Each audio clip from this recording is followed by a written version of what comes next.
I have ignored the things that I have always wanted my entire life, but I notice that I am not the only one who does that. I notice that it's a thing that society has trained into us, and our family and our friends have trained into us.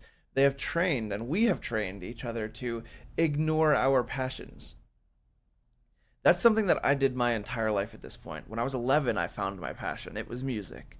And all I wanted to do was play music, write music, be on stage, share those stories with people, and write um, interesting, thought provoking stories. Now, this is like we're trained out of exploring that and indulging that.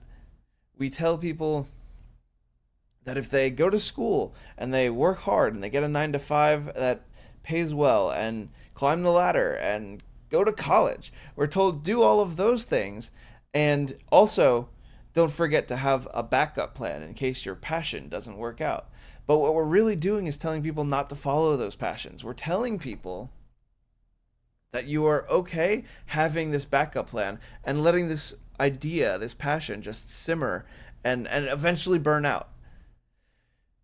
Because if you move outside of that realm, the 9 to 5 and the normal jobs and going to school, if you move outside of that, you become unrecognizable to the people of your tribe, the people you were born around.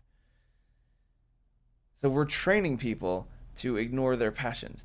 We are promised that if we follow these paths, if we follow these paths of going to school and staying in school and getting good grades and getting a good job and climbing the ladder, we're promised this future where we can, you remember, you can own a house and a car and live on the beach and all of that. We're promised this life, but like to get there, we have to trade the things that we want. We deny ourselves the future that we are going towards. These are the things that we've always known. Like I have always known the last like 19, 20 years. I have known that I have wanted to be a musician. That is it. That is the only thing I've wanted. But we're told that that has to be a plan B, or you need a plan B on top of that because it's risky or it is unsafe to follow those passions. Now, I'm sure you and I'm sure a lot of friends and family of yours, they've had passions as well, whether that's music or that's art or maybe that's, I don't know, bike riding, mountain climbing. It could be anything. But we're told that they're impossible income sources, or that they're not plausible or they're extremely difficult compared to the 9 to 5.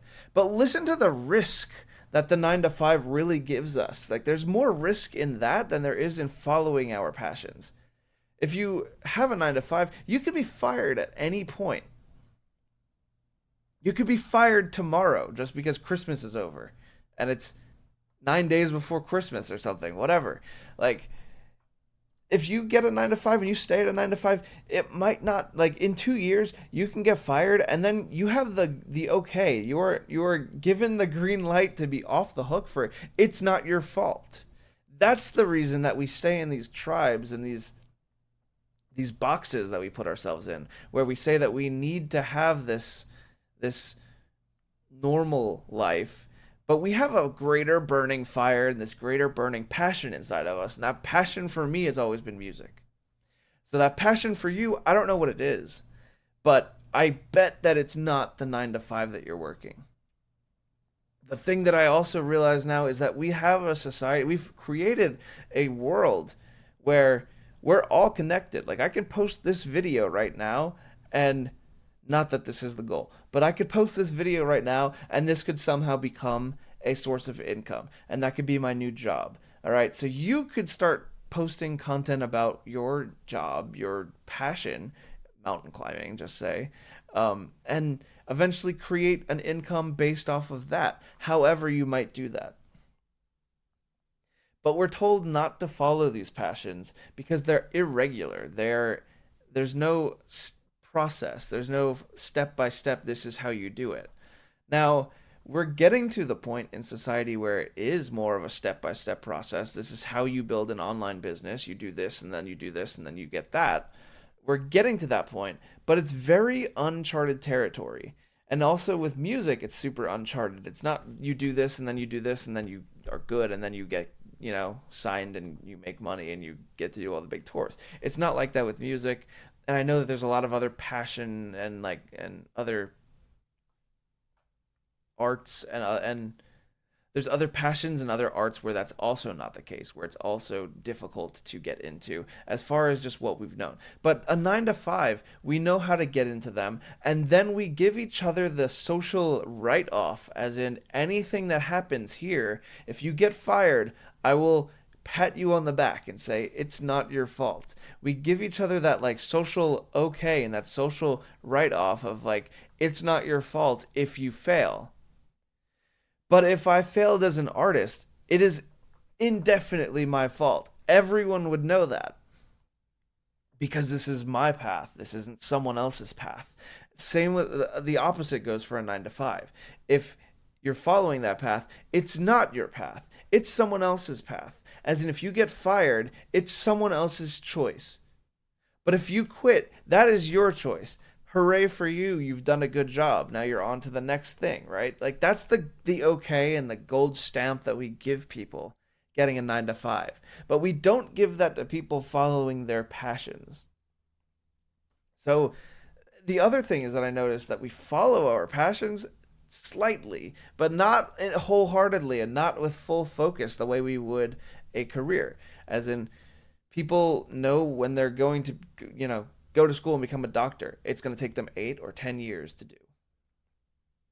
Musicians and artists don't do that. Musicians and artists won't give themselves 8 or 10 consistent years where they're not making money, where they're going into debt, where they're working for their future, just so that they know at the end of that they will get somewhere and they will be in a place where they will be able to pay off those debts and pay back those. Right now, I don't believe in debt, and I don't believe in like getting into debt to go towards a passion or to move towards a career. I don't believe in those. But that said, that is the world that we've created, and that is the world we've created as like an okay, and we've given the stamp of approval to. I think that it's odd, but I understand how we've gotten there. But I notice now that we're in a place and a society where the whole world is connected. Like someone can post a video and it reach millions of people the next day and it changed their lives completely. We've seen it happen. We've seen it happen on other platforms. We've seen it happen on this platform. We've seen it happen where people go from complete obscurity to posting a video, a vulnerable video, the world finding out about it, and it getting shared around and them creating a whole life around this thing that meant something to them, their passion. You're never going to create a world that you love around a 9 to 5. And I've known that. And I know now you can create things that you love because you have a 9 to 5, as in you could make enough money to have a family and a house and a car and live that life. But unless you perfectly align your identity with your born identity with the thing that you're doing as a 9 to 5, you are never going to love that part of your life. Now, I'm not saying you're at any point going to love all parts of your life, but I just noticed that people deny themselves the future that they want because of the future that it's easy to get. The I don't know, the common way of living. We know that the common way of living is the 9 to 5 life and going to school and doing well. We tell everyone to go to school and to do well there and to get a 9 to 5. But we just the whole way we talk ourselves out of the things that we have wanted. And the things that we have wanted being those arts and those passions. So I just think that we need to find some way to stop telling our friends and our family that these things are not okay. We need to stop telling our friends and our family that they need to make sure that they have a good job so that they can, live comfortably while they work on their passion on the side. Your passion should never be a side piece. Your passion should be the main focus of your life.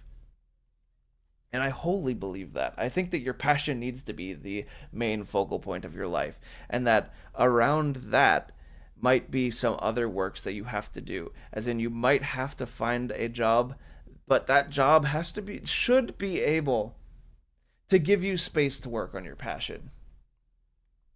Last year, I quit my 9 to 5 job to work on music 100%. This whole year, I have been self-sustained, just doing music and production and filling in for bands. I've been really lucky to do that. I don't know how long that upholds, but that said, like, I've been lucky to create that life. Before that, when I was working in a warehouse, I would take days off just so I can go work on music. I would tell them, "Hey, I have to leave because I have a song idea." And you can look at that and say, "Hey, that guy's a terrible employee." Or you can look at that and say, "Hey, that guy has a passion and a drive and he knows what he wants."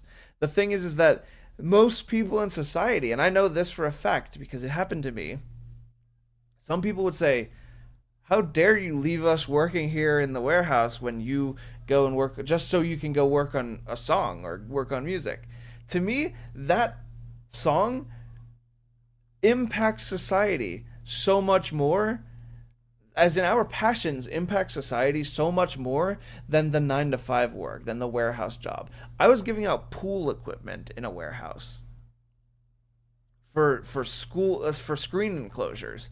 Like, that is such a minuscule part of our world. It is helping people so little, but I know that I could put a song out and it reach, I don't know, 10,000 people, and that impact people's personal lives and give them entertainment and value. I don't think we have that ability with a 9 to 5 job. But the whole point of this rant is just because I noticed that we deny ourselves our futures. We deny ourselves the things that we have always wanted. I have denied myself years of being a musician and following that passion. I've denied myself part of my future. At this point in my life, I thought that I would be at least 7 years into being a full time musician. At this point in my life, I'm 1 year into being a full time producer. And that's only a part of my goal. Like, I'm not even fully there yet. And I'm not saying that you should be fully there by the time you're 30 or at some point. But the thing is we deny ourselves the ability to get there by taking on all of these extra things that other people give to us, as in stay in school and get a 9 to 5 job and all of that. We are given those things as part of like our like initiation into the tribe. We are given those things, but those they don't bring us to where we want to be. And we deny ourselves, we ignore the part of ourselves that speaks the most to us and then will speak the most to other people. We deny ourselves that part of us so that we could live this societally correct part of us. That is the future that I do not believe in, and I just wanted to make abundantly clear.